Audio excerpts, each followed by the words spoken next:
to our audience, since we have a large audience, make sure your cell phones are turned off and hold your applause until the very end. We do know that they know how to applaud. I heard. For introductions, my name is Michael Montero. I'm a district court judge in the state of Nevada. My district is Humboldt County, rural area of the state, and it's nice to be here. I'll let my fellow judges introduce themselves. I'm Lauren Morrison. I work for U.S. Senator Dean Heller. Good morning. I'm Alan Bergman. I'm the Vice President for Research at the District Research Institute. Can you please introduce yourselves? We are Reno High School's Unit 6, and my name is Eugene Hoover. My name is Maddie Schuster. My name is Hannah Zoltzin. My name is Emma Jers. My name is Makai Zuniga. Our unit coach is Mr. Denny Martindale, and our teacher is Mr. Richard Clark. Very good. And today with Unit 6, which is what challenges might face American constitutional democracy in the 21st century, we've chosen question number 2. What do you think are the greatest challenges of American citizenship today? Why and how does constitutional democracy in the United States depend on the active participation of its citizens? And what are the advantages and disadvantages, if any, of being a citizen of both the United States and the state in which you reside? You may begin. At the 1964 Republican National Convention, Ronald Reagan declared, "Freedom is never more than one generation away from extinction. We didn't pass it to our children in the bloodstream. It must be fought for and protected, or one day we will spend our sunset years telling our children and our children's children what it was once like in the United States, where men were free."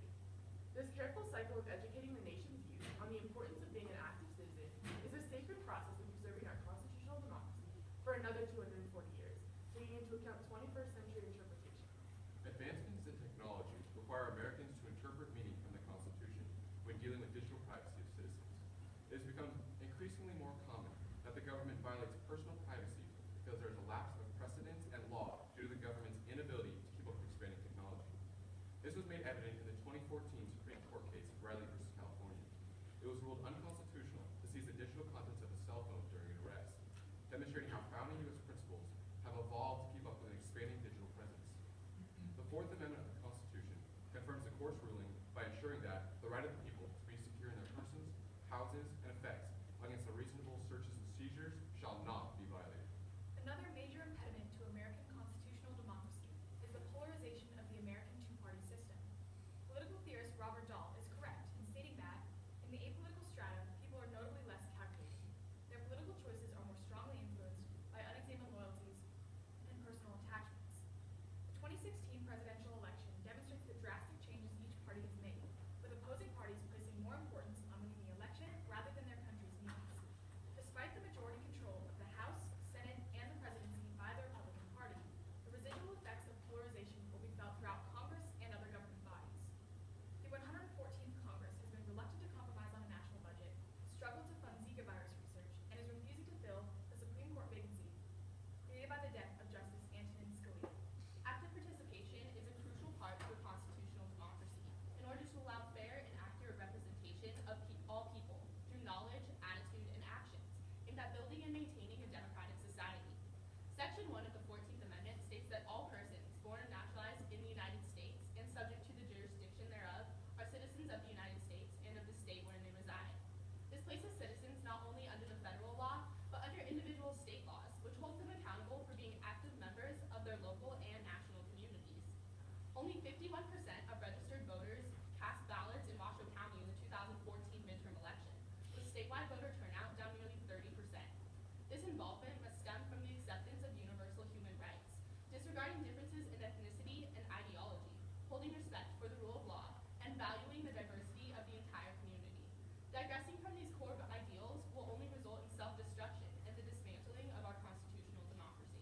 The Tobacco Master Settlement Agreement of 1999 was created to fund higher education in Nevada. By graduating from a Nevada high school and applying to Nevada College, students are automatically candidates to receive aid from the state in the form of the Millennium Scholarship. Since this is a state-funded scholarship, students can also apply for federal grants, giving some Nevada residents the advantage of attending college for reduced tuition. In contrast, a disadvantage to being both a state and federal citizen is the Nevada State Legislature, which only meets for 120 days every 2 years. There were seats vacant during the special session in October, which was held to allocate funding for the creation of an NFL stadium in Las Vegas, causing areas such as Clark County to fill their empty seats with pro-stadium advocates. This contention of ideas is what our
exposing students to information about their local officials is really important. For example, we had the assistant city manager come into our classroom and talk to us about local government, which is really helpful. It lets you know how to get involved in your own community.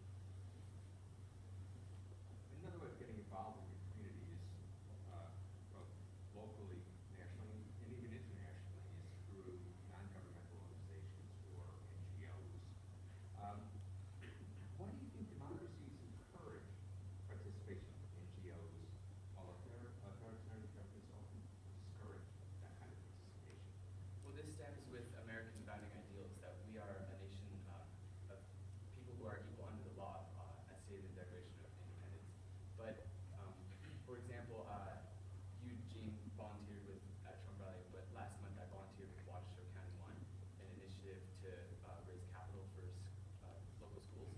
And this allowed me to gain greater knowledge of how our system works and our local community here. An authoritarian state might not approve of this as much because they want centralized power rather than power stemming from their citizens.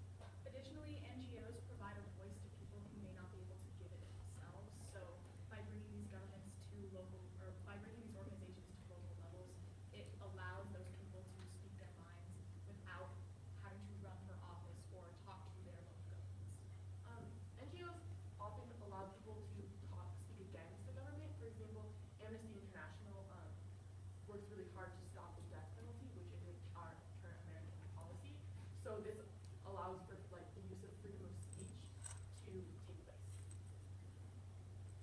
Give us some further examples of how the court system can affect individuals' participation in American citizenship. Jury duty is a really important part of being a citizen. You have the say if someone is innocent or guilty. So your opinion is really directly affecting democracy. In contrast, jury duty is really looked down upon as a citizen. It's kind of like an obligation that you have to go fulfill. And this negative attitude has to be changed because, in all honesty, it's the best way to become involved in your local community because, like my colleague Hannah said, you really get the opportunity to understand the legal system and represent your fellow citizens. Also, for our Meet the People class and any government class in Reno, we have to sit in on-court meetings or hearings, and this requirement of our youth to become intrigued by this process, it stems more of involvement. Let me do a follow-up real quick to that, if you don't mind. How do you think we could go about changing that negative attitude towards serving a jury? Of course, this is very important. I will again focus back to education, because with education, with this class, I believe the majority of us, when we first started the class, we didn't trust the government, we didn't know what the processes were, we weren't excited about what was occurring. But now to learn how important our voice is and how we can volunteer in our community and even run ourselves for office, we get excited, and now we can go be the jury and change the future of the country.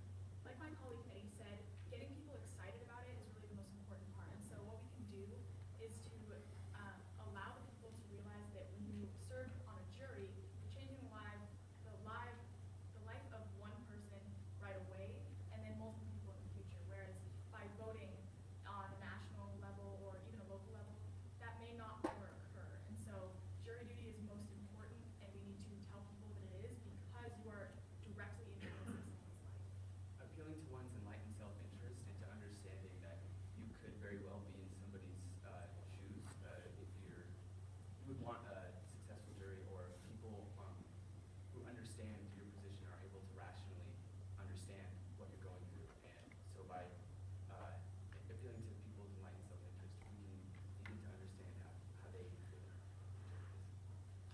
Wow, timing was perfect. How about a big round of applause?